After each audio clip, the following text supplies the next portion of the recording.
कहिले काहीँ त गर्मीमा या जाडोमा यो जिब्रोले स्वाद फरक फरक खोज्ने। मलाई चाहिँ आज ट्वाक्क परेको पिरो पिरो अमिलो अमिलो भटमास साँधेको खान मन लाग्यो। अनि म बजार गएँ। भटमास चाहिँ कालो सेतो खैरो जस्तो पनि पाउँछ, तर मैले चाहिँ कालो भटमास लिएँ। अनि यसलाई पटपट पटपट हुनसम्म केही बेर यसलाई भुटिसकेपछि सेलाउन दिएँ। सेलाइसकेपछि सुपमा राखेर लोरोले यसरी गरत गरत गरत गरत पिसेर यसमाको कभर जति सबै फाल्दिएँ। अनि अब मैले यता एउटा टमाटर पोल्न राखेकी छु। अनि मसिनो गरी प्याज काटेर यसमा राखिदिने।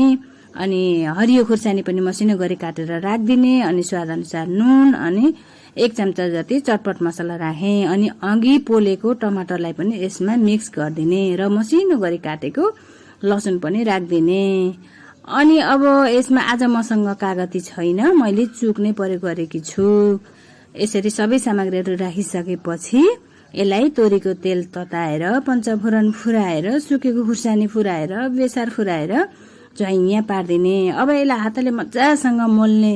यति मिठो ट्वाक्क परेको भएको छ नि, यो भातसँग खान नि मिल्छ, चिउरासँग खान नि मिल्छ, भुजासँग खान नि मिल्छ, त्यत्तिकै खान पनि मिल्छ। हजुरहरू पनि ट्राई गर्नुहोला र कहिलेकाहीँ जिब्रोलाई स्वाद पनि फरक फरक दिनुहोला।